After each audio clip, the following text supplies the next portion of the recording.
Welcome to Mission Evolution Radio Show with Gwilda Wiyaka, bringing together today's leading experts to uncover ever-deepening spiritual truths and the latest scientific developments in support of the evolution of humankind.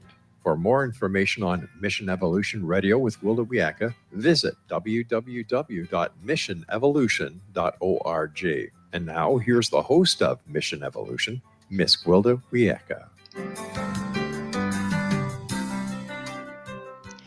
People usually focus on getting love from others. Yet, is it even possible to give or receive love without self-love? Do we know how to love ourselves? Mission Evolution Radio Show is coming to you around the world on the Voice of Canada Broadcast Network, www.vocbn.ca. With us this hour to explore the importance of self-love is Judith Costa. Judith is an unconditional love coach, self-love expert, seminar leader, writer, and speaker with a master's degree in analytical psychology, psychotherapy, and an MBA. She's a certified consultant and teacher of the Akashic Records, a Reiki Master, a past life regression therapist, and a happiness trainer. Her website, judithmcosta.com. Judith, thank you so much for joining us on Mission Evolution.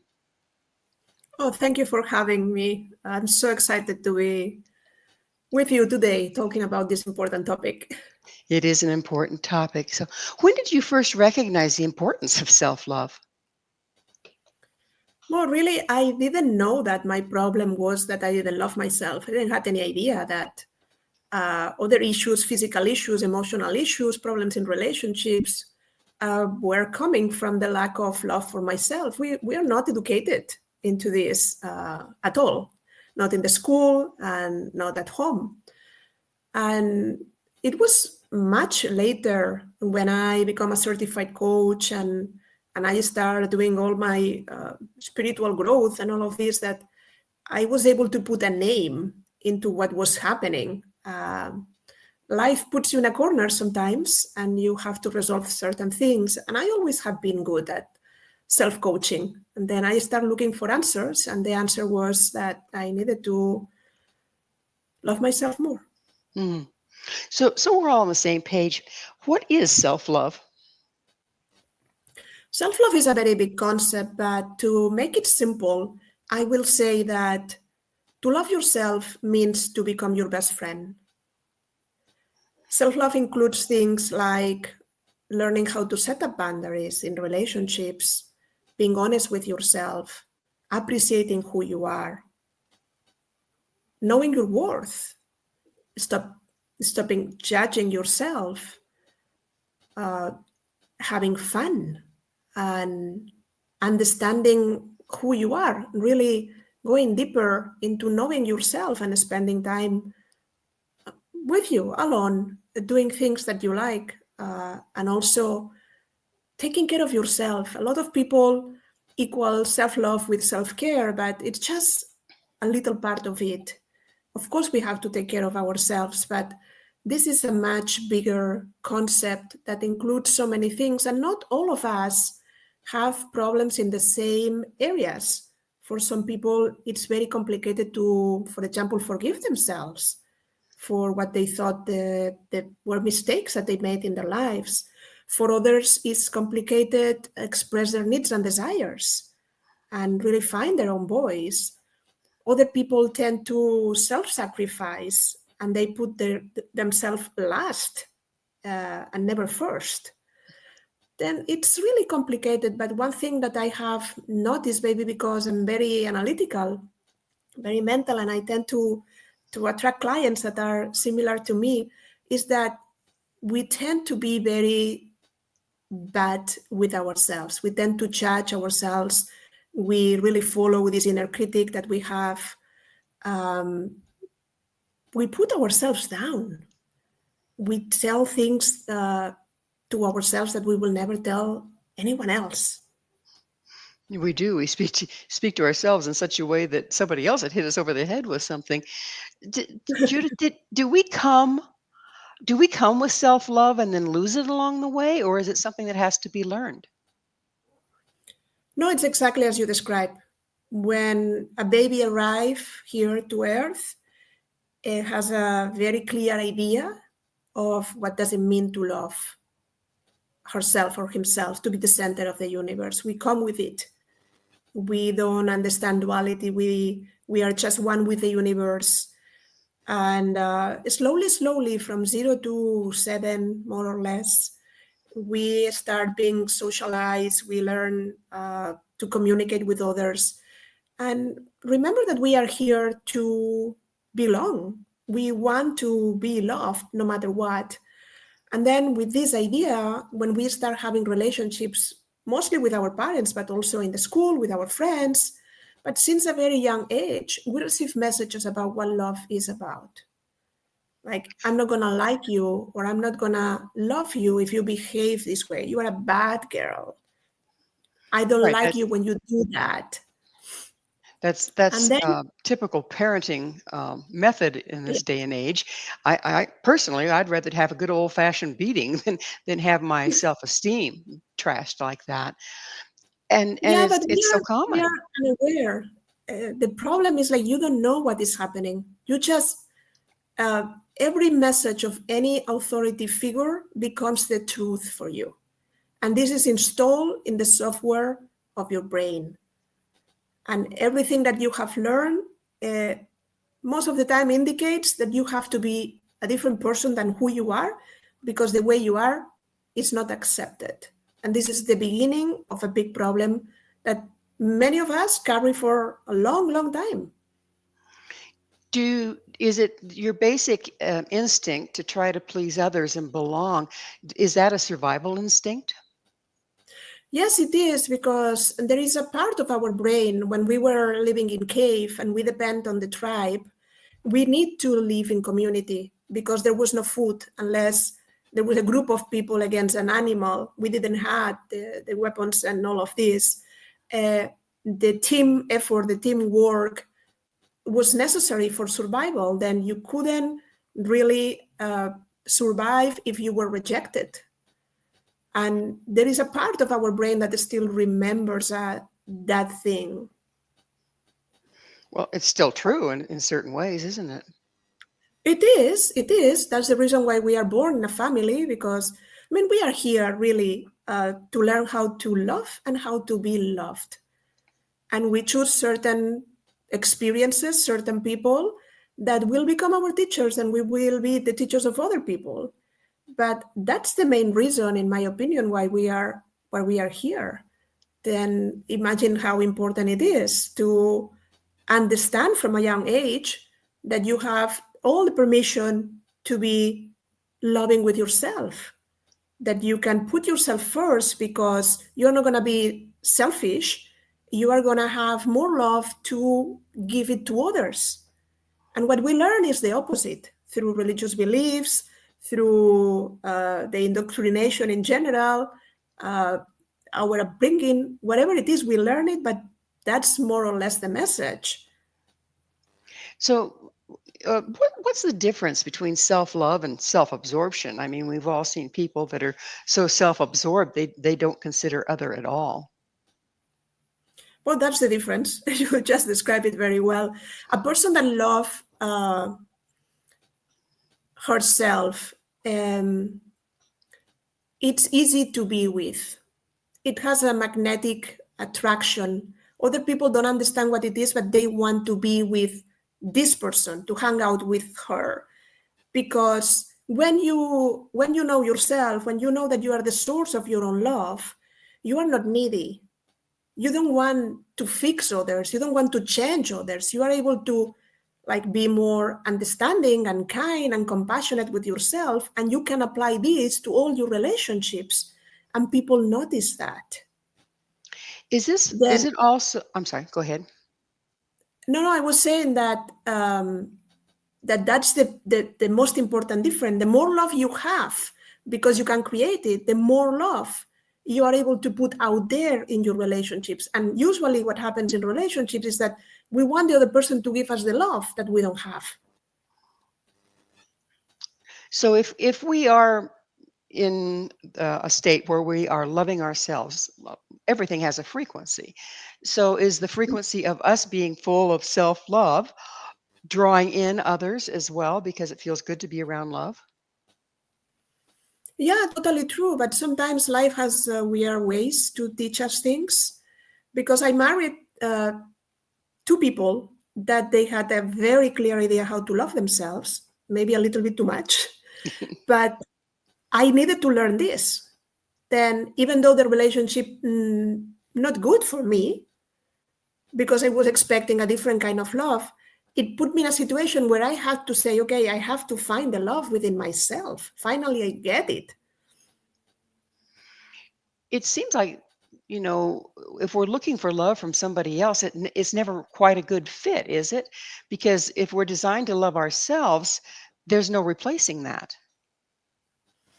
No, that gives you a lot of security in relationships when you really finally understand that you can create this love, that this love for yourself will support you going through any circumstance, that it's love for no reason, it's unconditional love, that no matter what happens to you, if you fail, if you succeed, if you are okay, if you are not, if things are going well in your life, it doesn't matter. You have this love for yourself that will be the energy that will help you create the life again that you want. But sometimes, as you were talking before about vibration, we don't understand that we tend to attract what we are emitting, like a radio, the same we are right now. Then if I don't love myself, I will like to be with someone else. And of course, you don't have to be perfect and love yourself so much to be in a relationship, not at all, because again, we learn through relationships. But most probably, I will attract someone or that doesn't want to be alone like me, and we will establish a relationship of, oh, that's company, that's great, because I don't want to be alone, you don't want to be alone, we are together. But maybe it's not as fulfilling as it can be. Or maybe someone is the savior and the other person is the one that is in problems. And we repeat certain patterns. I tend to attract people that they don't love themselves, they have problems, they need to be saved. But I'm very good at saving others. This is my vibration. And we establish a partnership. Then there is a moment, and this I see it very clearly working with clients, where people come to me and say, I have realized that in all my relationships, there is something in common, that it's me. I have been always there. Then there must be something I can do to change that. And usually there is a piece of self-love involved in that. Sometimes it's other things, it's complicated, but yeah.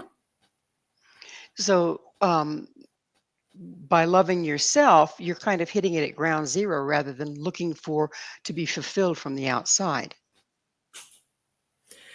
Yes, and also there is a point where if you are satisfied with your life, if you feel complete, if you feel good, Well, I'm sorry it's not to interrupt. It's unfortunately, it's about time to go into a station break. okay. Judith and I will return very shortly, so don't you go away.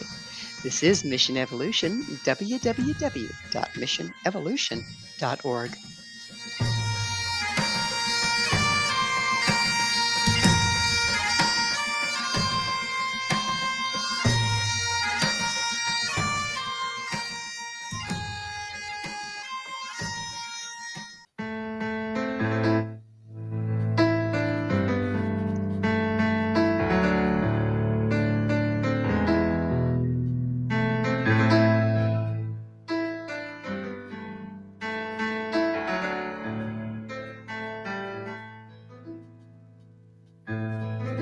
The end has come, the night has fallen.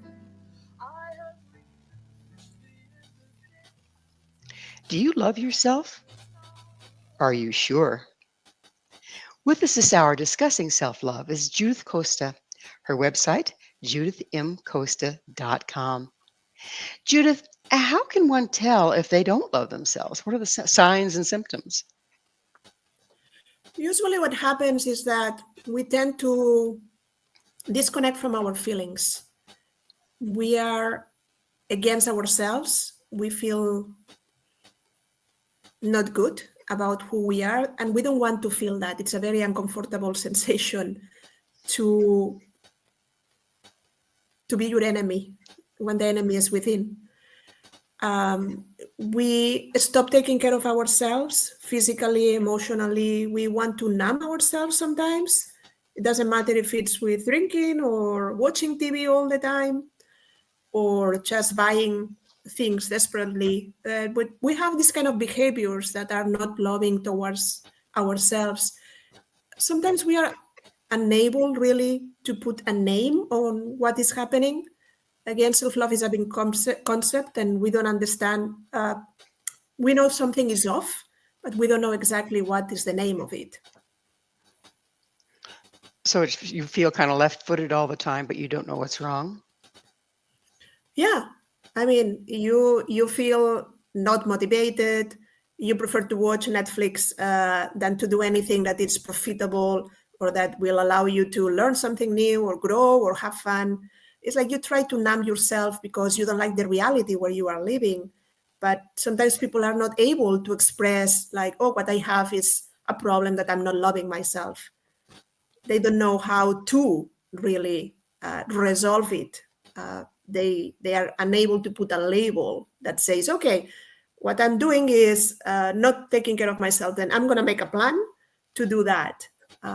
We are good at self-care, the basics. Yeah, we all know that we have to sleep well, we have to take care of our body, movement, go to the gym, whatever you do, and eat well. That's pretty clear.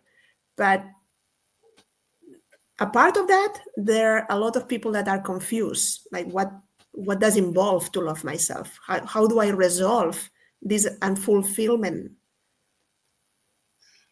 So are there kind of like tapes that go on in the back of your mind that are indicative that you're criticizing yourself, you don't love yourself? Yeah, I think that all of us have one because the mind is designed to talk 24/7, 365 days per year. And usually what happens is that we have created a relationship with ourselves that it's not nice.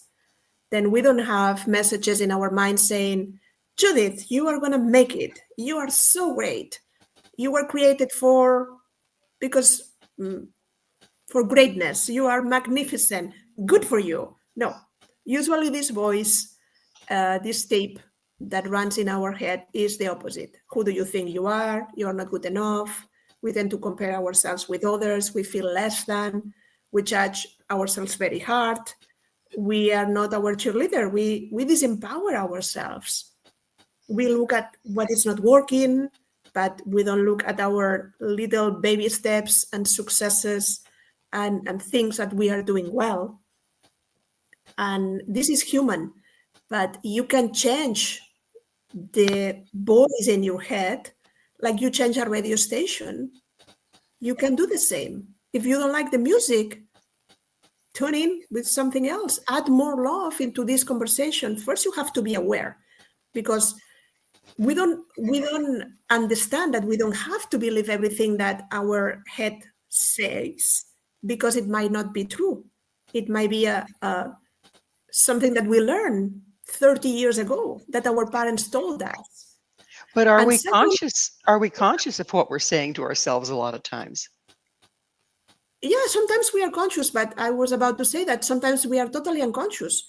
People just know that this voice has been there all my life, but they don't understand that they can be mindful. They can be the one that is hearing the voice, but also zoom out and be an observer of the conversations that are happening in your mind.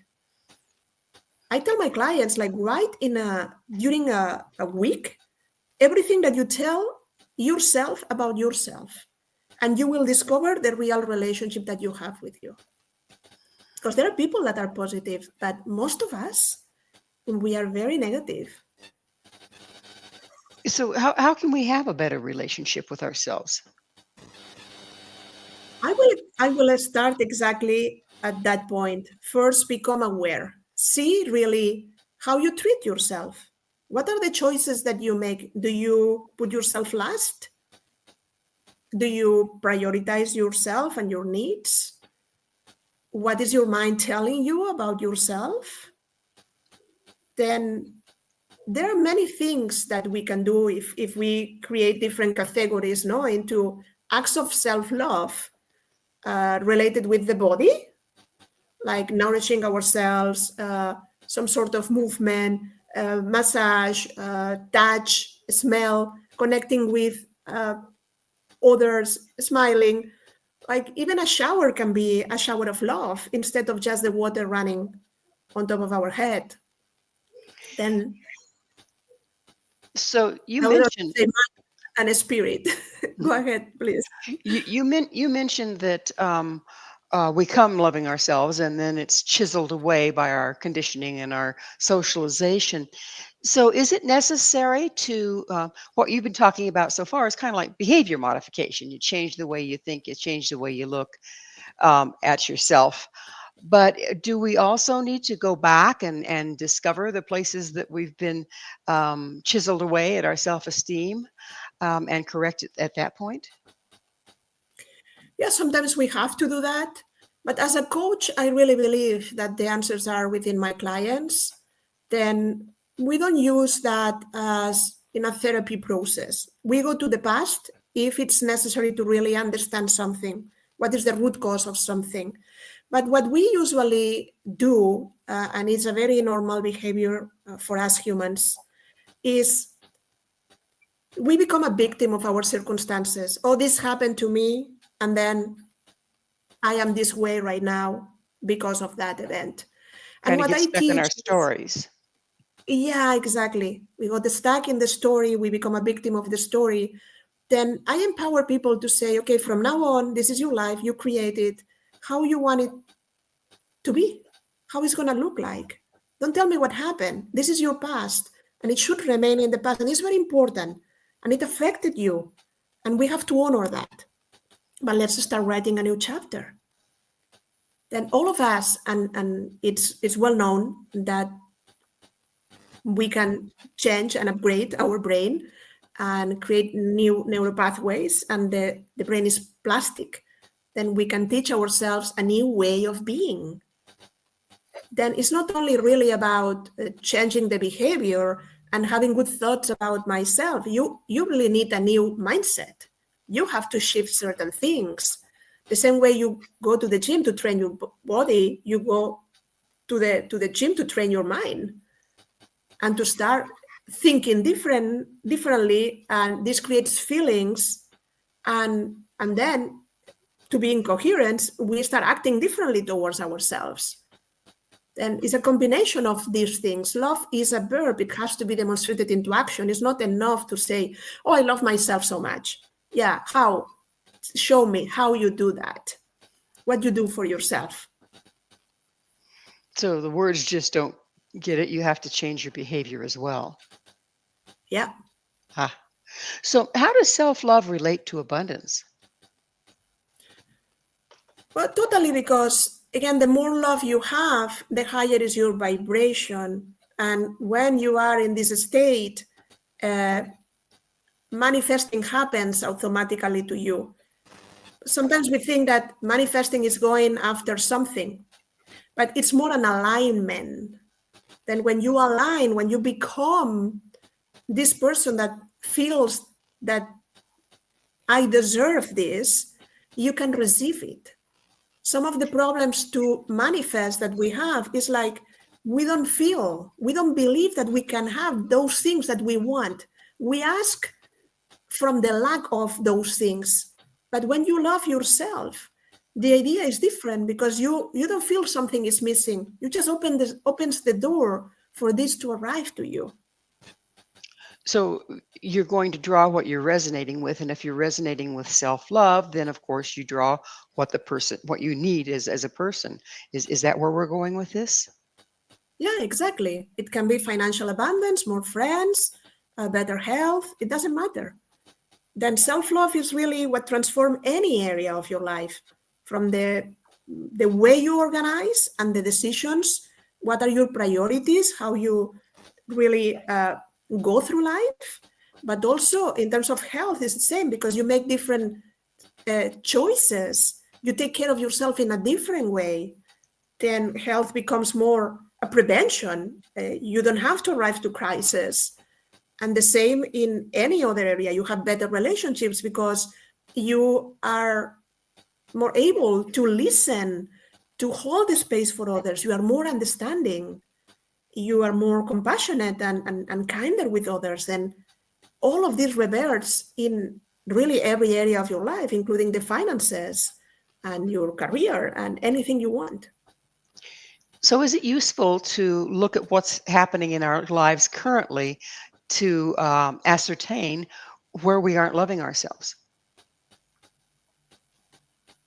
Say it again. I was wondering, is it useful to observe what's coming to us? The kind of people we're drawing in, the kind of experiences we're drawing in, to give us an idea of whether we're loving ourselves or not.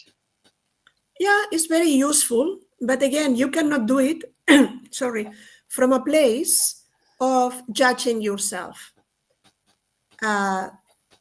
Then when people discover this resonance, this vibration, I tend to attract what I put. They think that everything that is happening is really, I'm causing it. I'm bad. This is wrong. I'm doing it wrong. And there is a lot of weight and responsibility on top of that. Then yes, there are many things that we create, that we attract, that we manifest, because it's true. The like attracts like energy. But at the same time, if you want to do this, for example, let's suppose that I'm in a relationship and I tend to have partners that are not present for me. They don't pay enough attention to me. They are always working or something like that. Then when I ask people, at that moment when you were with this, in this relationship with this partner, how was the relationship with yourself? You really were present for you? You really took care of you? You devoted time to yourself? Say, no, not at all. Then there was a combination, like really one thing was connected with the other. I was asking someone to do something that I was not doing for myself. And usually what we complain in life, it's true that it's connected with things that maybe we are not bringing to the table. But Well, it's not in 100%. it's time for us to take another station break. Judith and I will be right back to continue our discussion. So please stay right there. This is Mission Evolution, www.missionevolution.org.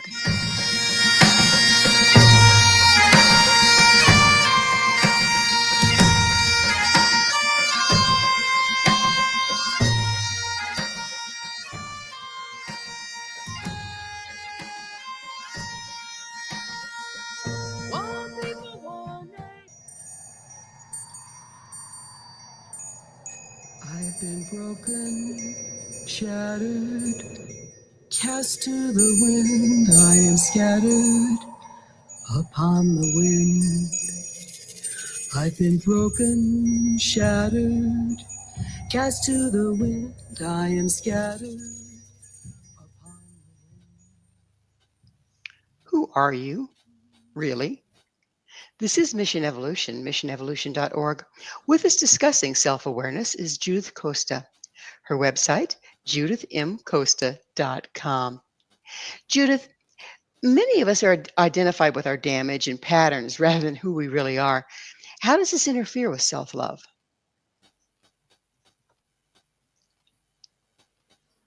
Yeah, we tend to see ourselves as something fixed, like this is the way I am. And let me tell you that what you think that you choose consciously is a very low percentage of what is running really your life. All these patterns of behavior or these traumatic events, all of these things that maybe we don't remember instantly, but they are stored in this part that we tend to call the unconscious. Then many of our decisions are unconscious. They are based on things that we learn, on patterns of thought or behavior that we have installed. And if we don't do an upgrade like a computer, if we don't change that, they continue affecting us. That's what we were saying before, that we get attached to our stories, no? Oh, this is what happened. And again, I had cancer, for example, but I will never say I'm a cancer survivor, because I don't feel this way. This was an experience, but it's not who I am. And every time we say I am, this is a statement and it's very powerful. Then be careful with when you say I am, what you put after. Because you don't want to really send energy in the wrong way. Then it's important to see what are the patterns of thought or behavior, because sometimes we didn't even choose those things. It's just something that other people told us. It's like a dog. When we train this dog to have certain behaviors, then when we are little, we are trained. There are things that are installed in the way we have to behave, and the same happens when we in the society, in the way we relate in your job. Then you learn things about how you should behave, who you should be to be accepted. And sometimes this provoked that we wear a mask most of the day because we don't feel safe just being ourselves, and we hide. We don't want to be seen. We don't allow our own light to shine, to be ourselves, authentically who we are. It seems so easy to say, but it's one of the most difficult things, just to be who you are. It sounds like what you're describing is most people are living in the past, their past experience versus in the present. Is this what's going on? And if so, what impact does it have on us? Yeah, because again, this concept of being in the present is not taught to us. It's something that in spiritual gatherings and many gurus and teachers have taught us. In the present moment is where your life is happening, in the here and now. But our mind tends to wander all the time. It moves to the past and it moves to the future. Then we are unaware that we are physically in one place, but we are never there. We are miles far away. I had an example about that it's like the train of the thoughts. It's like we are in a station, and instead of being present in the station, it comes a train, this train of the thoughts, and takes us not where we want to go, where the train is going. We don't even know what direction. But we have the ability, the choice to remain in the station and to be present. But we have to, again, awareness is the key. We have to be aware that we are not here. When we are cleaning dishes, we have to feel that we are there. We are not thinking about the next meeting that I will have tomorrow. I am there feeling the weight of the dish, the water in my hands, the soap. I am present, the same when I'm eating, the same when I am with someone. I am 100% there. And then life changes. Because again, the past may have a lot of weight, but it's gone. And the future it's not true, really. It has not been created. It's a pattern of possibilities. Yeah, what you imagine may happen, but sometimes we worry about things that will never happen to us, and we invest a lot of our lives in that, worrying. So if a person can truly be present and start to identify all the things that keep them from being present, like being in the past or being in the future, wouldn't self-love be an automatic reaction to that? Yeah, you will gain much more joy, that's for sure. Again, it depends on what areas of self-love you're weak, but you will add a good dose of love for yourself, because you will be more connected with yourself, with your life, with who you are in the moment. And you are not running around stressed and thinking that what is going to happen or what have happened. Then you have much more energy that gets liberated when you are present to focus on what you are doing. This is the only way to enter in this state of flow that athletes talk about, and also people that are maybe playing the piano, that they forget everything except the moment where they are. Everything becomes irrelevant. And you connect with this source of information, your intuition becomes much higher, and you are in a state of perfect happiness, but also with enhanced abilities. That's what happens when you are really able to be present present, present, present, and you enter in this state of flow. Is love always present and it's simply something we need to attune to ultimately? Love is always present. It will never abandon. It's abandoned. It's there for you.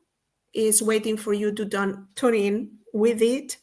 What happens is that we feel very alone and isolated, and I have been there, because we are disconnected from ourselves. This love for ourselves is not there. We are not able to sustain ourselves. Sometimes we look for other people to sustain us, and no matter how much they love us, our family, our friends, our partners, they won't be able in the long term to substitute the love for ourselves. So basically, we're not tuned to the right station. Exactly. But we tend to equal relationships with love. Now, relationships are exchanges of love between people, and people are not perfect. They don't know how to love better, maybe. Then it's not that you don't deserve love, it's maybe that person didn't know how to give it to you. And that's not something that we really learn. We go through relationships and we feel we fail, but we never fail in relationships, because everything that you learn makes you a better colleague, partner, friend, whatever it is, for the next person you meet. That's the only way we learn. But you don't have to disconnect from your worth or feel less lovable because someone has abandoned you. Maybe the relationship has ended its purpose, or maybe you don't need to be there anymore. There is something better coming into your life. But this disconnection between love and relationships is very important to make. Why do so many people cling to a false identity or identify with things outside of themselves, like their car and this and that? And how does this approach interfere with self-love? No, they may feel that they have a perfect life and they love themselves a lot. And it may be true until a certain point. The problem is when,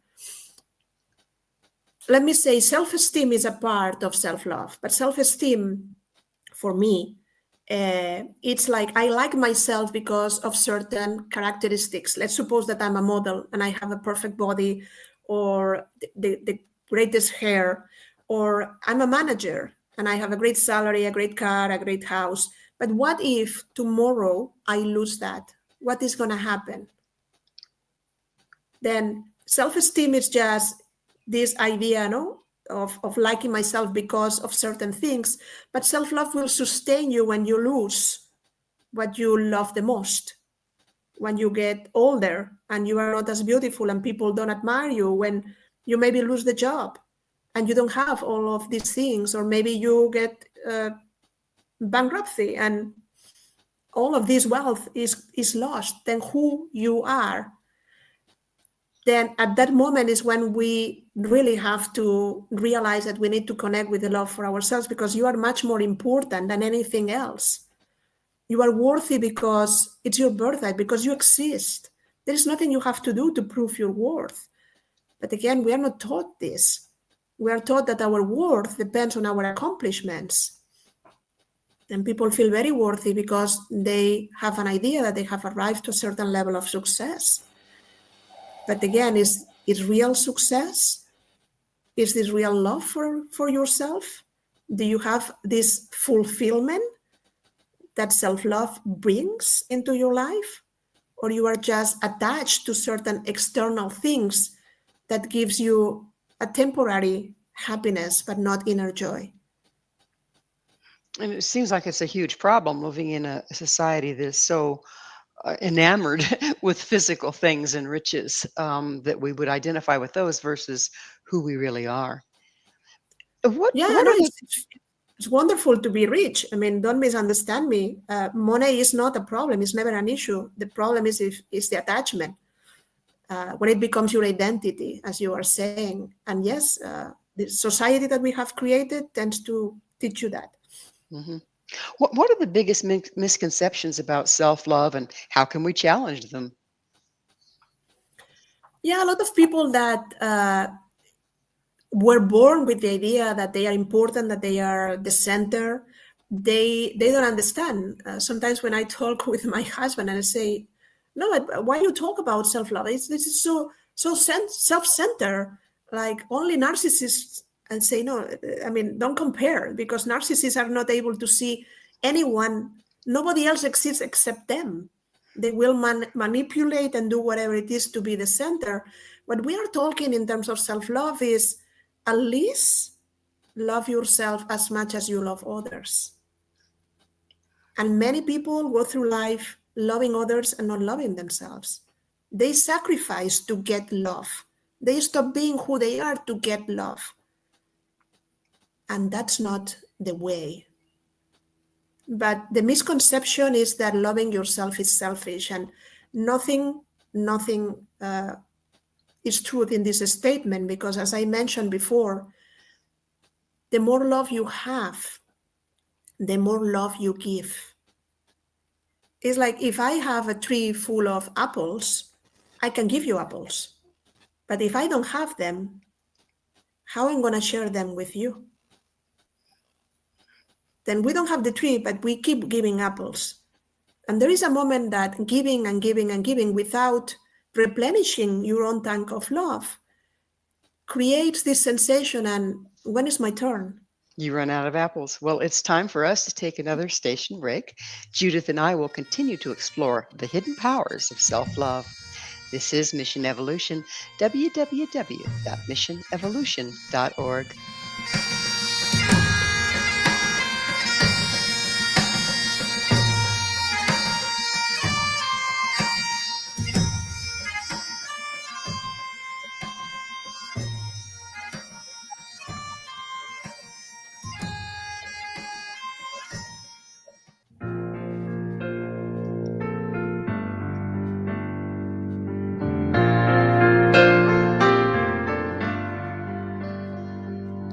Brilliant feathers of an unearthly hue glide by on the edge of his dream.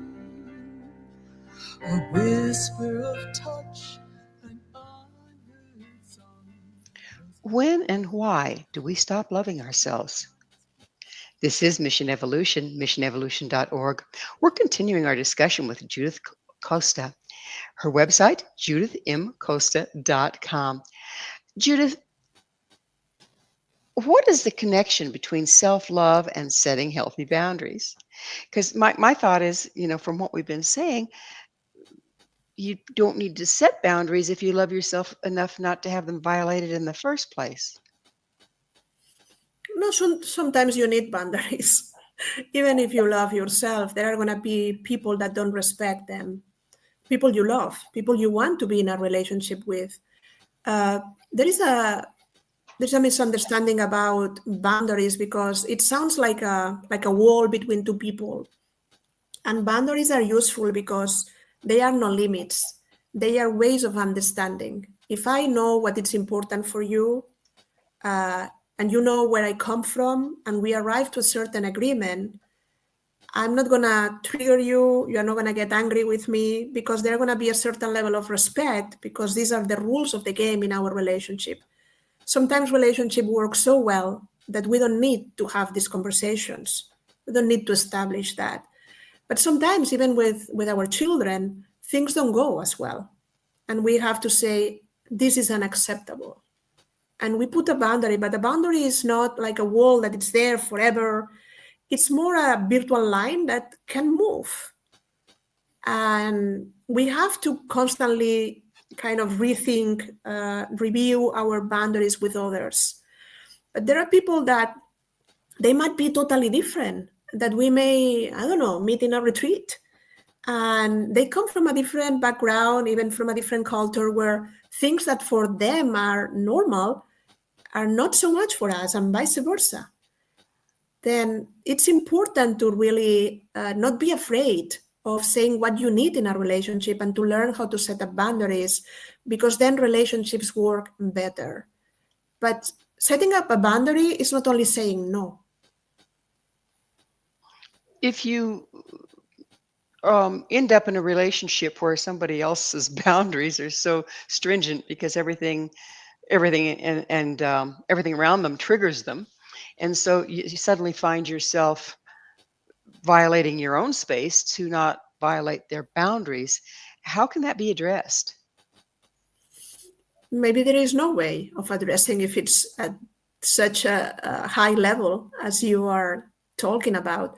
But for sure, it will require communication. It will require to be honest and to be able to express needs and desires, because I have worked with many people that they didn't know what they want.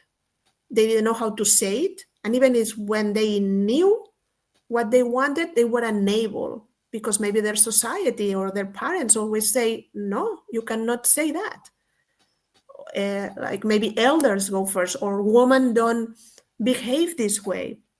Again, all these messages. Then first we have to be clear with ourselves, and then we will have to sit with this person and say, yes, I understand that this is what you want, but this is what is happening to me. This is the way I feel, and arrive to an agreement. There must be a win-win situation.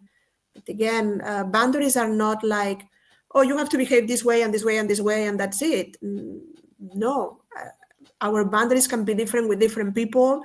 Again, sometimes they are not necessary. Sometimes they're really necessary for a reason. Then we have to be flexible and really, again, aware of what we need. Sometimes it's not the other person doing anything to us. The other person is just triggering a reaction in us because there is a system that gets activated. Then we have the solution for that because it's our own reaction. We are the ones that get triggered. And sometimes we blame others for things that really belong to us. There's no replacing self-responsibility, is there? Yeah. So let's change gears a little bit. What is self-forgiveness and why is it important? Self-forgiveness is a radical act of self-love. We tend to think that forgiveness is this that we have to do because maybe someone tell us, like the religion, our parents, or because we feel that to be a good person is to forgive others. But that's not the kind of forgiveness I'm talking about. Forgiveness is saying to yourself, no matter what had happened, the love for yourself is more important than any event, any wound, any trauma, anything that anyone did to you.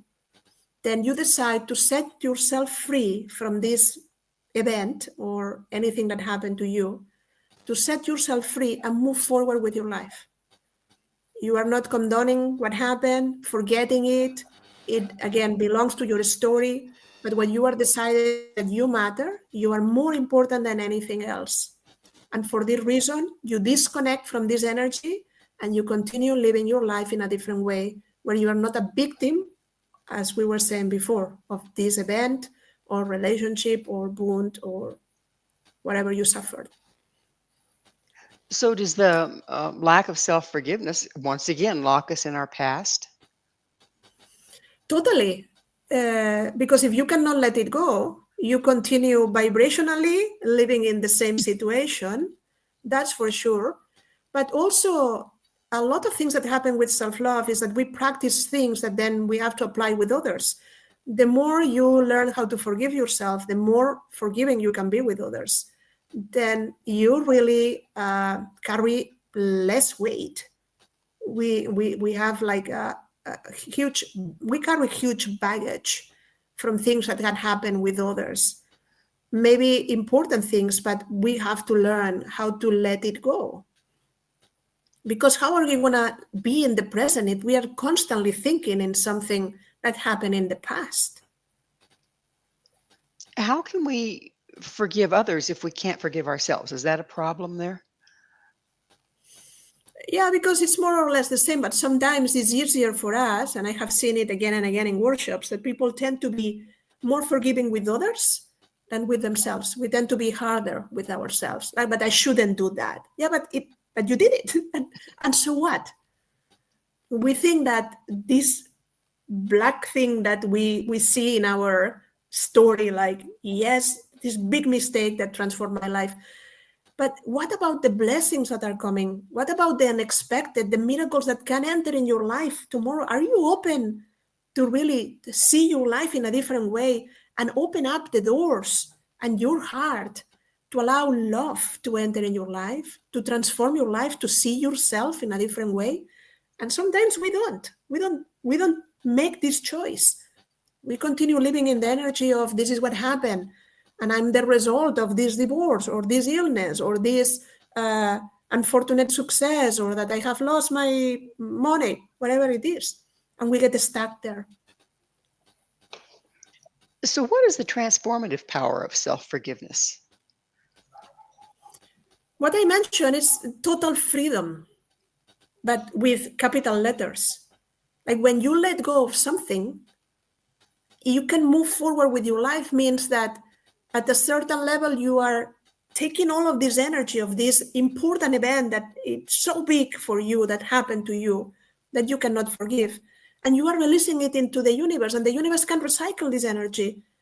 And you release this huge weight that you carry in your shoulders. And also you start looking at yourself and your life like an opportunity and not the result of what had happened. Let's talk about judgment. Babies don't judge anything. They come in innocent and just accepting and experiencing. And somewhere along the line, there's a fly in the ointment, and we start learning how to judge good, bad, right, wrong, up, down. How does judgment interact with self-love? Yeah, it's the opposite of self-love, because first, judgment means that something is good or something is bad. And it doesn't exist, this idea. These are just labels that we put, because if tomorrow is my wedding day and I want a sunny day, then the rain is bad. But if I am a farmer and my plants are dying and I need water, then it rains. It's a good thing that it rains. Then there is no such a thing as a reality for everyone. It all depends on our thoughts and behaviors. But it's very important to understand that when you are just in a neutral position, aware, mindfulness is looking at yourself and your life as an observer without judging it. And what we do is we are not mindful at all. We look at ourselves and our lives, and we judge it and do it again and again and again, and we are very hard. Then we cannot really change anything from that perspective. Only love gives you the strength to change. If you treat yourself as a strict parent, it might give you the motivation to go to the gym the first 10 days. Maybe you even create the habit, but it's not going to be an enjoyable experience. Then if you want to teach to your children, if you want to teach others, do it with love. And if you want to do it with yourself, the same. Then we have to learn the ability to look at everybody, but what is behind this body that I am seeing? There is a divine being, there is a soul, and there is a perfection. This human maybe is not like evolved, or it doesn't know better, whatever it is. But you can look in the third eye, in the middle of the two eyes at someone, and just don't care if it's a man or a woman, if it's black or white, if it's rich or poor. You just look what it's behind, the being that is behind, that is divine. Before we run out of time, Judith, I need to ask you, what's your mission? To spread love and to teach love to others, to share everything that I have discovered, because I think that love is the greatest energy that moves the universe. That's a beautiful mission. And how do you think you can, most people don't get this. How do you think you can share that message? The way I'm doing interviews with you. I'm a speaker as well. You have lots of workshops and information about classes and private sessions in my website. I write about it. I I created even an organization called Love, Love, and Love that has the mission to spread love around the world. And it's a big project. We don't have the time now to do that, but Well, I that's do it every everywhere I can, in well, every way. well, we are out of time. Thank you so much for coming on the show. Our guest this hour has been Judith Costa. Judith is an international love coach, has a master's degree in analytical psychology and psychotherapy, and an MBA. To find out more about Judith, all she has to offer, visit her website, judithmcosta.com. This has been Mission Evolution with Gwilda Wiyaka. For more information or to enjoy past archived episodes, visit missionevolution.org. But please be sure to join us right here on the Voice of Canada Broadcast Network, VOCBNCA, where this mission will continue, bringing information, resources, and support to an evolving world.